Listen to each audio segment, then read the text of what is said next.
Being here today, Jamie. I'm Whitney Bennett. I work with Commute Options. I'm an education program manager and passionate about educating our community about how to safely navigate our roads. And I'm honored to have you with us today. So uh, we will ask some questions and leave space and whatever is needed. And I just want to start off and let you introduce yourself and then if you feel comfortable telling us a little bit about yourself and your connection to the e-micromobility and transportation options world, that'd be lovely. Yeah, sounds good. So my name is Jamie McPartland. I've been a road cyclist for 20 years, commuting to work in the cities I've lived in. That's San Francisco, New York, Paris, and now Portland, Oregon. I've been a cycling advocate that whole time as well. And my daily commute is a huge source of joy for me, and I don't plan on stopping, despite the fact that I've been hit several times by cars in the road. And yet I keep going. I haven't actually been hit in the road in over 10 years. It's pretty good. And I attribute that to me just being increasingly a very defensive cyclist in the sense of realizing that drivers often genuinely don't see me. And so that's the cycling side of myself. Great. Well, thank you for sharing. And all right, so you're here today because of a loss in your family. Can you share what happened, whatever feels right, and what feels most important for people to understand from the experience you and your family had? Yeah. So last June, my nephew Liam, who was 17, died on the road. He was uh, he was riding his electric dirt bike from some dirt biking trails not far from his house to a different dirt biking area to meet up with friends. And before I talk about what happened to him, I just want to describe what Liam was like. He was the most enthusiastic person and loving person I've ever known. He was very responsible too. He had his driver's license. He was a good driver. No, he was 17. He had just started his own company making T-shirts, and I have a version of one here. I'll talk about it more in a minute. Volt Motos. Sorry, I don't know if I held it long enough. And he also just happened to love dirt biking. And he would put his electric dirt bike in the back of his truck and drive to the trails on a regular basis.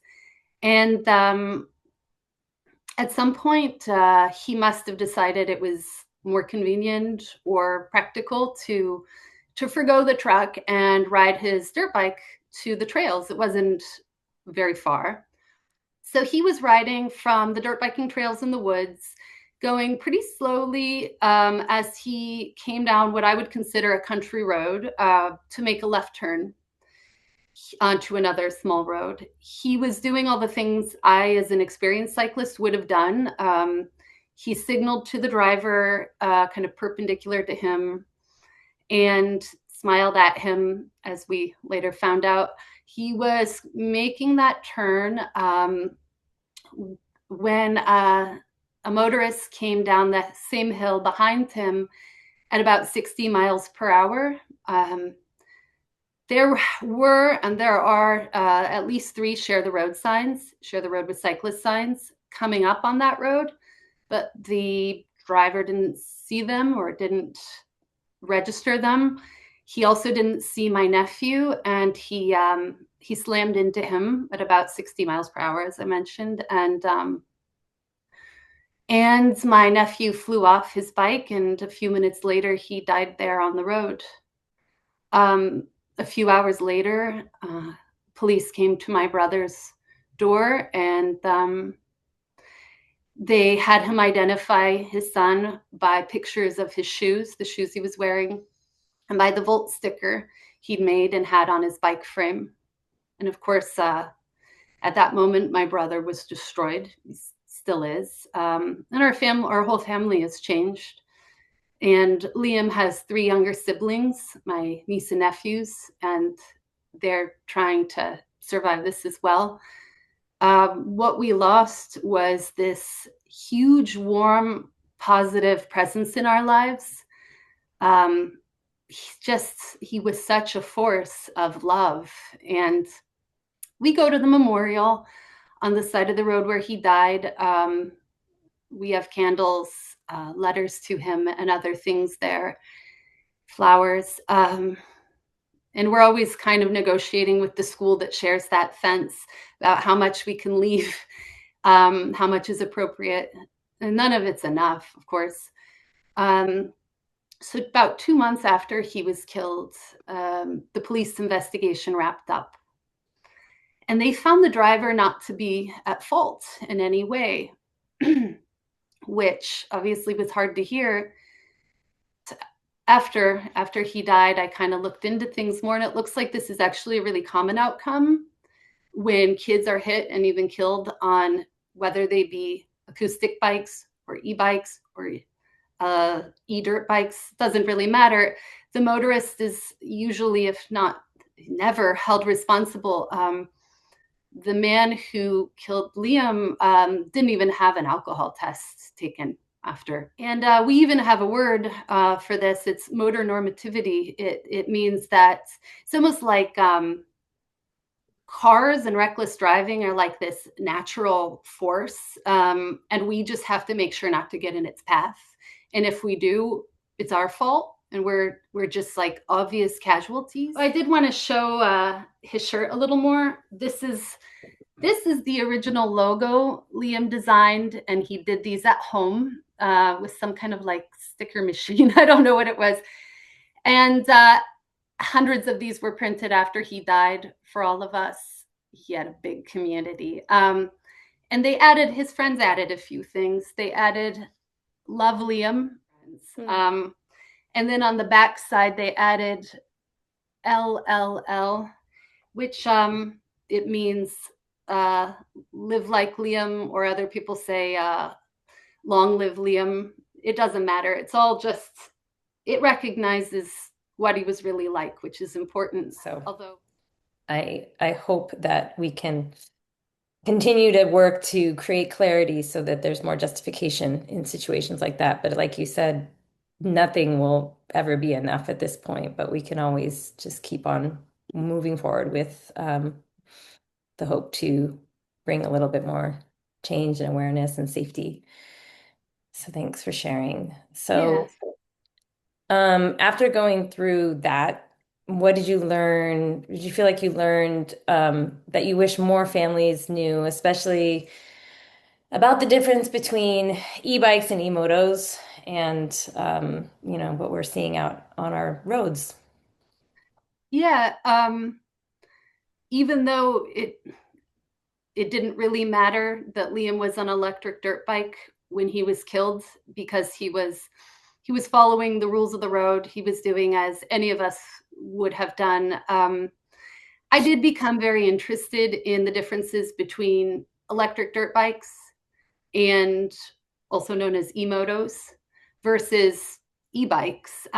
So I guess what I would wish for parents to know would be the difference between e-bikes and electric dirt bikes, or e-motos. The companies that make electric dirt bikes and e-motos, on their websites, you can find terms like road ready or class 2 or class 3 e-bikes, even though they are not. For one thing, e-bikes are pedal assisted, and e-dirt bikes or e-motos are not. They often don't even have pedals, and if they do, they don't do anything. They're just there for show, and often will just be removed. Another thing is electric dirt bikes, e-motos. They have speed inhibitors that are advertised on the websites, but they can be unlocked within 5 minutes very easily. I could find a YouTube video. And then they can go up to 40 miles per hour. And that means kids who potentially have no experience riding anything in the road could be going as fast as cars or motorcycles instantly. And I do get why kids would be attracted to these. They're kind of Mhm. cool looking, and it's fun and free, and you don't have to have a driver's license, even though you should. Um, Despite the appeal that I do understand, parents should know what they're buying for their kids or allowing their kids to buy, because it carries great responsibility and potential outcomes. And then we've spoken a little bit before this too about really it's your stance on it's not really about being anti, and you've kind of already said some things on that. It's not about being anti e-bike or e-moto. And so the question really is there space where to support these modes? And can they be viewed as accessible and valuable transportation and accessible recreation? Because the one thing see it in a lot of these faces, they're having a lot of fun and they're Yeah, happy, and they it are. makes sense. So I think I'm curious about your thoughts on that. Yeah, I do think it's a controversial point of view to say that I personally am not absolutely against kids, teens riding electric dirt bikes or e-motos in the streets, not at 40 miles per hour. I want I want riding that's safe for them, of course. That's the whole point of all of this. Um, but these things go very fast, and don't have pedals. So even if they've become a very good road cyclist on a traditional acoustic bike, it won't teach them what they need to become a good e-motorist or e-dirt bike rider. And the problem is there's no training in Oregon or in any other state, as far as I could tell, that teaches kids to ride electric dirt bikes in the road, because there's such a legal gray area going on. But my basic belief is if these bikes are on our streets, these electric dirt bikes, training needs to be on the streets. Not a 2-day training or a month-long training online or in some parking lot, but actually in our streets. It's part of building a culture where we train kids to develop skills over time. They're going to need to build up the intuition that it takes to kind of to survive the drivers that aren't looking for them. It's broader American culture tells us that we have to accept getting hit from time to time, but that, like I said, that doesn't have to be the case. We just can't train them right now. Yeah, the limitations of these not being legal makes it Mm-hmm. harder. Weaving it into the fabric, really, of starting them with the acoustic bike education in fourth and fifth grade, and then that continuing on and not stopping until they end up finding themselves on an e-moto, but it being part of middle school and high school of being an educating on how to be riding these types of vehicles in the road as responsible drivers. So Yeah, there's a vision there, and I'd love to see that it happen because, like you said, that's where they are. They're here. The bikes are yeah, here. Our youth are on them. So what do we do they're going to carve out really the future of what that looks like. They're not going anywhere. And if someone's considering buying an e-bike or an e-moto, what would be one thing you hope that they take away from your specific story? I think if a parent isn't unsure about a bike they're looking into buying for their kid, or their kid wants to buy, um, they would need to do their research at this point, and it might actually be kind of in-depth research, because it's so hard to find good, clear, accurate information right now. Just even, is this an e-bike or is this something else? Commute Options has your e-bike training course, and that would be a great resource just to learn what an e-bike is and isn't before you even make a decision. And you told me a story last time we spoke about a parent showing you just a photo of what I think was an e-moto, an electric dirt bike, saying, should I buy this e-bike for my kid? And you said, no, don't. And so not everybody has somebody like you around at every moment to ask. So the research is going to take time. It looks as though in the next few years, at least in Oregon and California, there will be regulations on electric dirt bikes and e-motos in the roads. And so it might not be a very good purchase, because kids will have them seized, taken away. And something I think a lot about is the idea of, kind of, in quotes, get off the road. I've heard that from drivers. It's been yelled at me many times over the years. Not in Portland.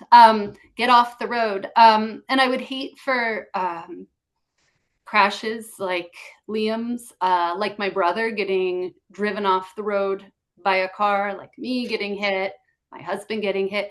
I would hate that to lead to us actually getting off the road and getting off our bikes, and spending all of our time in cars. And I want that change to carry over to Liam's siblings, my niece and nephews, to his friends, to my daughter and her friends. I want them to grow up safe and to love biking and love biking in the road, not this like recreational thing that's kept separate. And I don't want it to feel like there's something outsider like or dangerous about being this independent cyclist who is having fun and has that sense of freedom, being out traveling about in cities on their own. At the same time, I want us to show by being the adults in this situation that we value our kids' lives, and that takes years of planning. Like you said, fourth and fifth graders, that's a good time to start. I've started by getting my daughter comfortable in the road, when she was in second grade. And then the final thing that I think about all the time is we can't bring Liam back, but there will be another kid who loves his bike, who wants to start a company like Liam's Volt company. And I want that kid to make it in the road, to thrive, to be safe, and get to realize whatever could have come next for a kid like Liam.